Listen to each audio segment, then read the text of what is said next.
वंदितु सौ सिद्धे धूमचलमणोवं गदिं पत्ते बोध्यामि सन्निपाहो मणमो सुध केवली भड़िदम इडमो अरिहंताडम इडमो सिद्धाडम इडमो आयुरीयाडम इडमो वज्रायाडम इडमो लोये सौसाहूडम।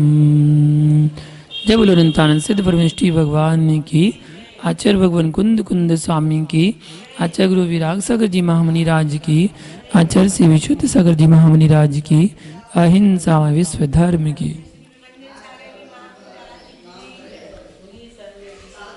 महान भाव समय सार ग्रंथ की वाचना चल रही है, जिसमें 126 नंबर की जो गाथा है उसकी टीका की व्याख्या यहाँ पर है। बताया जा रहा है, जो धम्मम तो मुयत्ता ज्ञानदी उब ओगे मप्पगम शुद्धम तम धम्म संग मुक्कम परमट्ट वियाणया विंती। इस टीका की व्याख्या यहाँ पर आचार्य अमरचंद मुनिराज के द्वारा की जा रही है। आचार्य भगवान कुंद कुंद स्वामी ग्रंथराज समयसार जी में ध्रुव क्यायक स्वरूप का व्याख्यान कर रहे हैं। यह जीव ममत्व की सत्ता में निर्ममत्व स्वभावी भगवान आत्मा को भूल गया है। अहो आश्चर्य, पुण्य पाप की व्याख्या को ही यह जीव समझ ले तो ममत्व दृष्टि हट जाएगी। जो प्राप्त है वह पूर्व पुण्योदय है। जो आज हमारे पास है वो सब पूर्व पुण्योदय है। प्राप्त होने वाला है वह तो तेरा पुण्य कर्म है। नहीं प्राप्त हो रहा है यह तेरा ही अशुभ कर्म है। अलाभ हो रहा है यह लाभांतर कर्म का उदय है। लाभ हो रहा है लाभांतर कर्म का क्षयोसम है। किस पर तू राग द्वेष कर रहा है? किसको कम मिला, किसको अधिक मिला? यह शब्द जाल फैलाकर अपने समय का नाश क्यों कर रहा है? जितना तू लेकर आया था उतना ही मिला है। खिन्न हो पाओगे, ले कुछ नहीं पाओगे। ध्रुव सत्य है कि समयसार की व्याख्या को प्राप्त कर पाना बहुत कठिन है। समयसार के पूर्व पुण्य पाप को ही समझ ले ज्ञानी तो समयसार के नजदीक पहुंचने का स्थान तो बना सकता है। जब तुझे चेहरा ही सुंदर नहीं मिला वह कौन देता है? यह प्रश्न करो। माता पिता के हाथ में होता तो प्रत्येक माता पिता अपनी संतान को सुंदर रूप देता। भैया वह माता पिता के हाथ में नहीं है, वह तेरी वर्तमान की पर्याय के हाथ में भी नहीं है। भूत में जैसी परिणति थी वैसी पर्याय बनी है। वैसा स्थिति बंद हुआ है, वैसा ही आयु बंद हुआ है। भैया कौन किसका करता है? स्वतंत्रता करता स्वतंत्र है। यह अज्ञानी बिलक सकता है, रो सकता है, कसाय नौकसाय कर सकता है, लेकिन वस्तु व्यवस्था को भंग करने की शक्ति तेरे पास किंचित मात्र भी नहीं है। व्यर्थ का वचनालाप, व्यर्थ का आलाप, व्यर्थ का विलाप तो अभिनव कर्म का निमंत्रण है। और प्रचुर मात्रा में कर्म आते हैं, लेकिन वस्तु व्यवस्था तो त्रैकालिक ध्रुव चल रही है। आप दूसरे के हित के बारे में तो सोच सकते हो, लेकिन दूसरे का हित नहीं कर सकते हो। यह ध्रुव सत्य है। आप दूसरे के बारे में अहित तो सोच सकते हो, लेकिन दूसरे का अहित कर नहीं सकते हो। जिसका हित करने आप चाह रहे हो उसका भी तो पुण्य कर्म का उदय चाहिए। यदि उसका पुण्य कर्म का उदय नहीं है तो आप हित करके देख लो कैसे हित कर सकते हो। एक मुनि को तो आप भोजन नहीं करा पाते हो, ध्यान देना। आहार बना सकते हो, आहार अंजलि पर भी रख सकते हो, लेकिन उनके पेट में नहीं भेज सकते। बीच में बाल आ गया, अब कहो ज्ञानी सामने वाले के लाभांतर कर्म का क्षयोत्सम चाहिए। जिसका आयु कर्म क्षीण हो चुका है उसको वैद्य की दवाइयां क्या करेंगी भैया? कुछ नहीं कर सकती। औषधियों को पानी बनाना हो तो मरने वाले को खिला देना। औषधि तथा तंत्र मंत्र वही काम में आते हैं जहां शेष पुण्य साथ रहता है। इसलिए दुनिया में भटकने की कोई आवश्यकता नहीं है। समय को देखिए, समय पर देखिए, समय को देखिए। सबका समाधान समय है। समय दे दीजिए भैया, समय दे दीजिए, समय आ जाएगा। जितना समय हम रोने में, अशुभ कर्म में निकालते हैं, उतना समय भगवान का नाम लेने में निकालें तो शुभ कर्म ना आ जाए। जब पाप कर्म का उदय आता है तो कितना फुर्सत में रहता है जीव। ना कोई परिवार वाला साथ देता है, ना व्यापार साथ देता है, ना मित्र साथ देता है, अकेला होता है। यही तेरे पुण्य का उदय चल रहा है। इस काल में तू जैसा चाहे वैसा कर सकता है, पूर्ण फुर्सत है। रिश्तेदार भी नहीं आते, बस यही तो शांति का दिन है। मान तुम स्वामी ने जेल में बैठकर तीर्थंकर ऋषभदेव का स्तवन कर लिया, जो सारे विश्व में आज भक्तांबर के नाम से प्रसिद्ध है। कोई अज्ञानी होता तो वहां फूट फूट कर रोता, जिससे नवीन कर्म का ही बंद करता। मान तुम स्वामी ने यह नहीं कहा मैं क्यों जेल में हूं, कुछ नहीं, कण कण स्वतंत्र है। बस प्रभु की भक्ति में लग गए। वह भक्ति जब इतनी तीव्र हुई कि भैया किसी को तोड़ना नहीं पड़ा, वे ताले स्वयं टूट गए। जो 148 ताले तोड़ने की सामर्थ्य रखता है, उस आत्मा में वह भक्ति के परिणाम क्या 48 नहीं तोड़ सकते थे? चिंतवन चाहिए, चिंतवन, सोच चाहिए, विचार चाहिए, सोच चाहिए। तब तक सोच नहीं है, तब तक सोच भी अच्छा नहीं बनता। अंदर की पवित्रता नहीं है तो बाहर के विचार भी पवित्र नहीं आते, क्रिया भी पवित्र नहीं हो पाती हैं। समयसार जी में भगवान कुंद कुंद स्वामी कह रहे मोहम तू मोहिता। इसलिए इस मोह को छोड़ दीजिए। किसका मैंने उपकार किया, यह मोह छोड़ दीजिए। किसका मैंने अपकार किया, यह मोह छोड़ दीजिए। भैया कर्ता स्वतंत्र होता है, तू निमित्त बन सकता है लेकिन किसी के उपादान को नहीं बदल सकता। माताओं, सास ससुर के प्रति अशुभ भाव आ रहे हैं तो तुम्हारा शुद्ध पागलपन है। यानी भाई या पिता के प्रति अशुद्ध भाव आ रहे हैं तो वह शुद्ध पागलपन है, उन्मत्त भाव है। तुझे मालूम होना चाहिए कि एक द्रव का दूसरे द्रव में अत्यंता भाव है। पर का कर्म तेरे में कैसा और कर्म पर में कैसा? यह पर निमित्त भी तेरे लिए बन रहा है, वह अपने कर्म उदय से नहीं बन रहा, वह तेरे कर्म की उदय से बन रहा है। कांटा कभी कष्ट नहीं देता, कांटे से तो कांटा निकालते मैंने देखा है, तूने नहीं देखा क्या? यदि कांटे में कष्ट होता तो कांटे से कांटा को निकालते देखता क्या?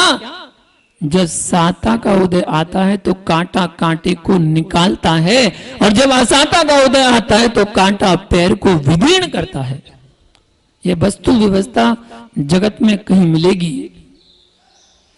कहीं स्वाहा स्वाहा में जीवन नष्ट हो रहा है, कहीं तालाब में फेंक कर आने में जीवन जा रहा है, कहीं हो हल्ला में जीवन जा रहा है, कहीं एक दूसरे की मान प्रतिष्ठा में जा रहा है, कहीं एक दूसरे को नीचा दिखाने का भाव मन में आ रहा है। ये सब क्या है? उन्मत्त दशा है। इष्टोपदेश ग्रंथ में कहा है, मोहेन समृतम ज्ञानम स्वभावम लभते नहीं, मत्ता पुमान पदार्थानाम यथा मदन को द्रव्य। या मादक कूदों को खाने वाला जीव आपा पर के भेद विज्ञान से शून्य हो जाता है, ऐसे ही जिसका ज्ञान मोह से ढका होता है वह ज्ञानी ऊपरी ऊपरी सब दिखता है, उसमें ही धर्म नजर आता है। इसलिए मुनि के 22 परिसरों में सबसे कठोर परिसर है सत्कार पुरस्कार। समझना ध्यान से, ये 2 परिसर जीत लिए तो बस दंश मशक जीत सकता है, कांटे कंकड़ जीत सकता है, लेकिन ये बहुत कठिन है। मान निकल जाए तो कपड़े निकालना, यदि मान की मलिनता नहीं निकल पाई तो कपड़े मत निकाल देना, अन्यथा तो पूरे जिन शासन को मलिन कर देगा। पैर धोकर जाओ तो मंदिर जाना, नहीं तो दूर से नमस्कार करना, वरना क्या होगा, कुष्ठ रोगी हो जाएगा। ध्यान रखना, यह प्रमाद छोड़िए, पानी का लोभ मत कीजिए, बहिरंग शुद्धि करना पड़ेगी। अंतरंग शुद्धि के लिए प्राशुक पानी का प्रयोग करो। जिनाले में कीचड़ में लिप्त पैरों में प्रवेश कर गया तो तुम पूरे मंदिर के फर्श को मलिन कर देगा। जिनाले में कीचड़ में लिप्त पैरों में प्रवेश कर गया तो पूरे फर्श को मलिन कर देगा। जिनाले में बाहर पानी रखा रहता है कि तुम पैर धोकर अंदर जा। अहो निज देव देवालय में विराजा जिनदेव और निर्ग्रंथ मुनि दशा जिसकी देहरी है, ऐसे देह देवालय में विराजे देहरी जिनेन्द्र मुद्रा की है। या इसमें प्रवेश करने के पहले मोह की मलिनता को हटा देना, नहीं तो तुम पूरे जिनालय को मलिन कर देगा, जिन शासन को दूषित कर देगा। घबरा नहीं जाना, नहीं तो मुनिराज बनने से भ्रमित हो जाओ। मुनिराज बनने में आनंद है, मुनि भेष में कोई आनंद नहीं है। मुनिराज बनने में प्रत्यक्ष आनंद है। आप बेचारे खाने के पीछे दुनिया में भटकते फिरते हो, परंतु ये कहीं भी नहीं जाते। दोनों हाथों से कितने आनंद से आहार लेते हैं, कितना आनंद है। जब बहिरंग में इतना आनंद है तो अंतरंग में आनंद कितना होगा, एक बार बनकर देखो। लेकिन भैया वन वे ट्रैफिक है, ये क्या है, वन वे ट्रैफिक है। बन गए सो बन गए। आओ मोहम तु मोहिता, अर्थात मोह को जीतो। निर्मोहम पवज्जामि ममत्तम बहुसरामी निर्ममत्तम उपसप पवज्जामि। सूत्र याद कर लो, प्रतिग्रहण में आता है, हे परमेश्वर मैं ममत्व को छोड़ता हूं, निर्ममत्व को प्राप्त होता हूं। ममत्व पर सापेक्ष है, निर्ममत्व ध्रुव निज स्वभाव है। ममत्व से दूसरे को देखना पड़ता है, ममत्व के लिए आंख खोलनी पड़ती है, लेकिन निर्ममत्व के लिए आंख बंद करनी पड़ती है। भैया विवेक लगा, ममत्व तेरा धर्म नहीं है। इंद्रियां कोई पाप नहीं करती, ममत्व को हटा लीजिए, इंद्रियां तेरा साथ देंगी। विश्वास रखना, आंखें जिनवाणी पढ़ने के लिए उपयोग में आएंगी, कान जिनवाणी सुनने के काम आएगा, स्पर्श इंद्रिय तुझे जीव की रक्षा के लिए काम में आएगी, उत्सर्ग समिति का पालन कराएगी। एक भी इंद्रिय पाप नहीं करती। इंद्रियों से पाप स्वीकार कर लोगे तो जितनी कम इंद्रियां होंगी वह धर्मात्मा उतने हो जाएंगे, उतनी ज्यादा धर्मात्मा हो जाएंगे। जबकि जिनकी इंद्रियां पूर्ण नहीं होती हैं वे विकलेंद्रिय जीव, नियम से मिथ्या दृष्टि जीव होते हैं। सकलेंद्रिय जीव को ही सम्यक्त की शक्ति है, विकलेंद्रिय में वह शक्ति नहीं है। इस पर्याय में कि वह उसे उद्घाटित कर पाएगा। इंद्रियां पाप नहीं करती, इंद्रियों से तू पाप करता है। जो उपयोग चाहो वह कर सकते हो इंद्रियों का। इन नैनों से जिनदेव तथा जिनवाणी को निहारिए और इन्हीं नैनों से किसी गणिका को भी निहार सकते हो। नैनों का क्या दोष है? तेरे हाथ में टॉर्च है, तू चाहे तो रात्रि में भगवान महावीर स्वामी की प्रतिमा के दर्शन कर, या तुम चाहे तो किसी स्त्री का चेहरा देख। टॉर्च का क्या दोष है? तेरे हाथ में है। भैया पर्याय से मत पूछो, परिणामों से पूछो। जब से सोच समझ में आया है, तब से सोच कैसा कैसा हो चुका है। दोष दूसरों को दिया, इंद्रियों को दोष दिया। दीपक का क्या दोष? दीपक तो मोती को भी दिखाता है और जिनदेव को भी दिखाता है, स्त्री पुरुष को भी दिखाता है। तू देखना किसे चाहता है? इसलिए ज्ञान को भी दोष मत दीजिए। ज्ञान साधन है, ज्ञान करण है, कर्ता ज्ञायक है, कर्ता ज्ञाता है। समय सार पर पहुंचिए धीरे से। ज्ञान करण है, कर्ता ज्ञाता है, भोक्ता ज्ञाता है। यानी ज्ञान वही करता है, वही कराता है जैसा ज्ञाता का अभिप्राय होता है। उपयोग, परिणति जैसा होता है, ज्ञान का उपयोग वैसा होता है। अहो, क्या डाकू बिना ज्ञान के डाका डाल सकता है? क्या व्यभिचारी बिना ज्ञान के व्यभिचार कर सकता है? कितनी बुद्धि लगाता है कि कोई देख ना ले, कोई जान ना ले। हे अज्ञानी, तूने ज्ञान का उपयोग कहां किया? 9 कोटि जीवों को मारने के लिए। पापी है। इसलिए इंद्रियां दोषी नहीं है, ज्ञान को दोष नहीं है। चाहता क्या है और ज्ञाता है कौन? ज्ञानी आत्मा। इस भ्रम को निकाल दीजिए कि पुद्गल की क्रिया पुद्गल में हो रही है, मैं तो अकर्ता हूं, मैं तो शुद्ध आत्मा हूं। यह आपका शुद्ध मिथ्यात्व है। जो विषय कसाय की परिणति चल रही है, यह अशुद्ध आत्मा का अशुद्ध उपादान है। विषय कसाय से शून्य अशरीरी कर्मातीत भगवान आत्मा का जो अनुभवन है, वह शुद्ध उपादान का शुद्ध अनुभवन है। नहीं तो पूछना कि यह विषय सुख की अनुभूति ले कौन रहा है? वह मोह ही है। कौन मोह है? किसमें? अवस्तु में मोह है क्या? भैया वस्तु में है। वह वस्तु जड़ है कि चेतन? जड़ नहीं है, वह चेतन है। इसलिए पहले इसको स्वीकारोगे, तभी भैया ध्रुव भगवान आत्मा को प्रकट करने की इच्छा कर पाओगे। बंद में बद्ध नहीं जानेगा, तो निर्बंध की खोज किसके लिए? समझ में आ रहा है भैया? वस्तु व्यवस्था यह है, छद्मस्त की उन्मत्तता जो है वह जाने। इस पर भी आप कोई तनाव नहीं लाना। मैंने जगत को सुधारने का ठेका नहीं लिया है। प्रत्येक द्रव्य स्वतंत्र है। समझाने की अपेक्षा रखना, सुधारने का विचार कभी नहीं लाना। ज्ञान स्वभावी आत्मा को जो जानते हैं, ऐसे साधु भगवान ही जितेंद्रिय हैं। भैया इन भगवंत को कभी भूल नहीं जाना। अगली गाथा में जो कह रहे हैं, श्रावक को संभल कर सुनना, नहीं तो तुम कल से धर्म छोड़कर बैठ जाओ। भैया धर्म का राग भी अधर्म है, आप समझना।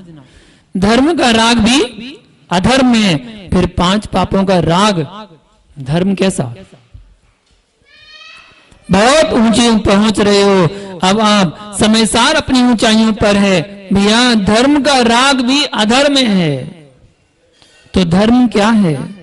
मैं जैन हूं, मैं क्षत्रिय हूं, मैं वैश्य हूं, मैं ब्राह्मण हूं, मैं अमुक वंश का हूं, अमुक जाति का हूं, मैं अमुक धर्मी हूं। अरे भैया यह हूं ही तो अधर्म है।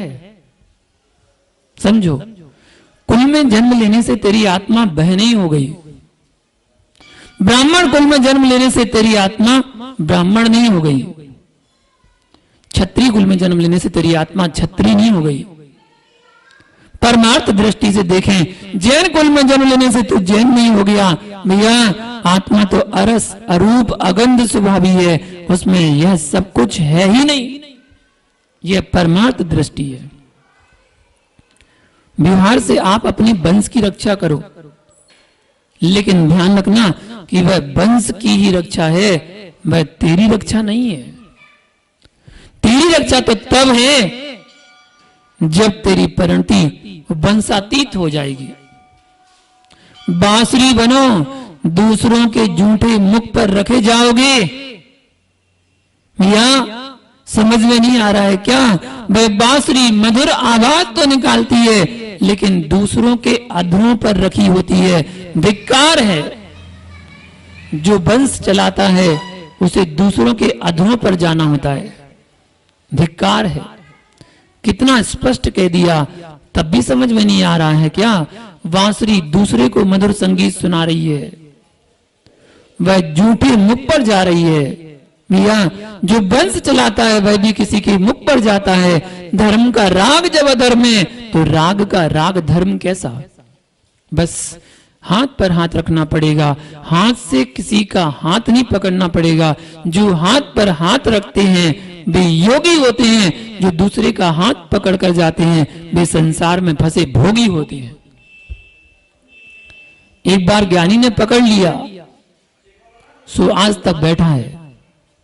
शादी करते समय पकड़ते ना, अरे भैया क्या कोई समझदार नहीं मिला उस समय? सत्य है, कोई तुझे कहने वाला नहीं मिला कि भैया सुन, एक बार हाथ पकड़ लेगा तो जीवन भर रोएगा। कैसा अशुभ कर्म का उदय था आपका कि कोई इतनी सी बात बताने वाला नहीं मिला। कोई योगी मिल गया होता तो कहता भैया मत पकड़ हाथ, रोना पड़ेगा जीवन भर। पूछो उनसे जिन्होंने पकड़ लिए हैं, रो रहे हैं, आप ही तो बैठे हो, किन से पूछे? सोचो ऐसा है कि नहीं? रो रहे हैं, क्या करो? स्वयं को बता दो कि भुगत रहे हो। अभी भुगत नहीं रहे हो। जो भुगता जाता है उसे छोड़ने का प्रयास करता है।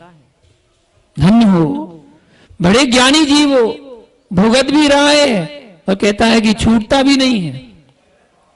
इधर कुंद कुंद देव कह रहे हैं कि धर्म का राग भी अधर्म है। यह परमार्थ दृष्टि है, निश्चित दृष्टि है। या मंदिर आना मत छोड़ देना।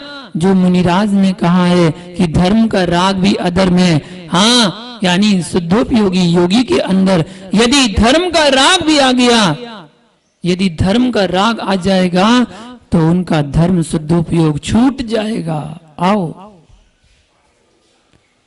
जो धम्मं तुम इत्ता जान दी ओगम पगम शुद्धम तम धम्म संग मुक्कम परमट वियाणया बिंती। महानुभाव टीका गाथा 126 की चल रही है। इसकी आगे की व्याख्या हम जानेंगे, समझेंगे किस प्रकार आचार्य भगवान यहाँ पर अपनी सूक्ष्म तत्व विवेचना के माध्यम से श्रावक को श्रावक धर्म का भी उपदेश देते हुए उसका भान करा रहे हैं। इसके लिए आगे जानेंगे कल। आज का समय हुआ, आज के लिए इतना ही। जय बोलो पारसनाथ भगवान की। जहाँ वाणी के ज्ञान से सूझे लोकालो, सो वाणी मस्तक नमो सदा देता हूँ डोक। हे जिन वाणी भारती तो जपो दिन रैन, जो तेरी शरणा गए सो पावे सुख चैन। देव भजो अरन को गुरु सेवा निर्गन, दया धर्म पालो सदा यही मोक्ष का पन। धर्म करत संसार सुख, धर्म करत निर्वाण, धर्म पन साधे विना नर त्रियन चे समान।